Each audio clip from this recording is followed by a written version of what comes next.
Hey everybody, it's Craig Fitzgerald from BestRide.com. I am here in these palatial Nesson Fuel studios with Dakota Randall, and I am an old guy, and there is definitely a generation gap between video racing and the kind of racing that I grew up on. So Dakota's a young, handsome dude. He is going to try to explain to me what the differences are and where we might be able to find some common ground. Yeah, if we're able to find some common ground. Obviously, like you said, you grew up with go-karts. That was your, entry point into racing and sort of getting into cars and everything. Mine was video games, obviously much different. And there's some things I believe that you'll never understand as far as the benefits of sim racing and video game racing. Absolutely not. We'll never understand. Right, and vice versa. And you'll educate me on why getting in with something like go-karting is so much better.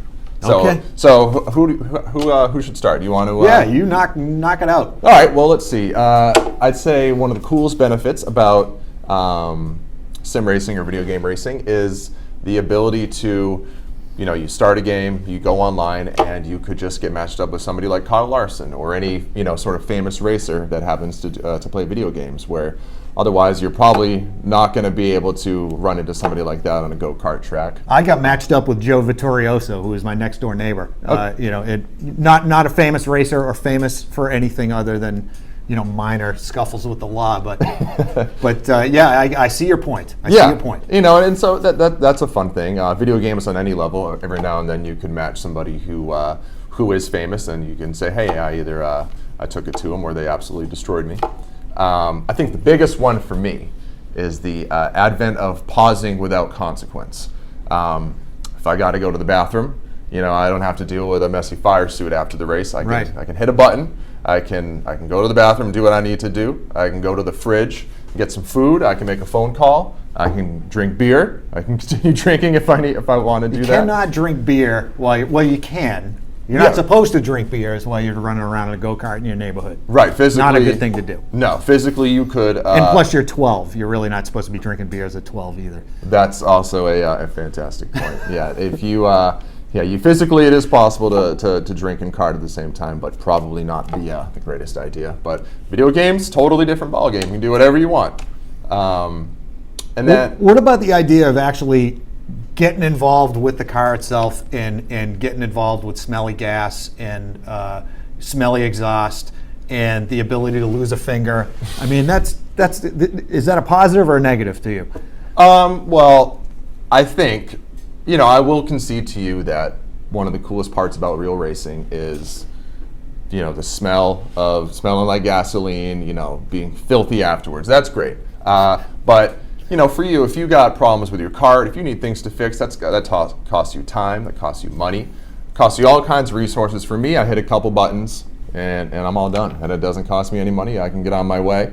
The other cool thing is the customization and the different types of carts or different types of cars and sort of parts that are available to you in video games and sims.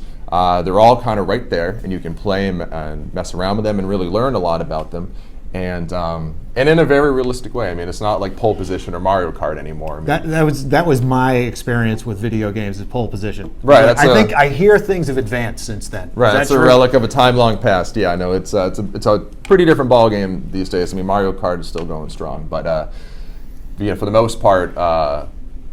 Racing video games are incredibly realistic now, and they're actually a great entry point for people that don't know much about cars and want to learn a lot. Well, I guess that's where we kind of come to some common ground, is like, if it's an entry point into cars, that's a good thing for everybody, and it's a good way to get kind of involved with these things that you don't know much about. So. Right, and there's some other common grounds. There's some other things we can agree on, like for you, the thrill of getting a new kit, a new go-kart kit, or some new parts from the UPS guy on your doorstep. Great feeling. You've been waiting all week. You've been looking out the window, waiting for the guy to get there, and he shows up, and it's like a holiday. Same thing for me. If a new Xbox or a new game or something comes to the front doorstep, I'm like, awesome. This is what I've been waiting for all week. I did go to an event a while ago, and there was a new car there and a new Xbox whatever, and guys were surrounding the Xbox to look at that instead of the car, which just blew me away. Yeah, it's pretty bizarre. And another big thing too with racing sims now is people don't just use controllers. I mean, you can play with a controller, but services like iRacing, just sort of a lot of these world-class sim services, you get a real seat, you get gas pedals, brake pedals, you get really nice steering wheels, and it is a simulated version of racing. Yep. And a lot of professional racing teams actually use simulation rigs and simulation setups to, if they find something while they're practicing they want to fix, they test it on the sim car in the simulator instead of going out and kind of messing things up further. And so you get those kind of things. You kind of invest your time and a little bit of money into getting these things, and you build it, you make it your own, and that it's very fun. It's not maybe not the same as having your own kart, but it is still a thing you put together and a thing that you can make your own. So my Briggs & Stratton Sears Go-Kart, pretty lame. Now that I think about it.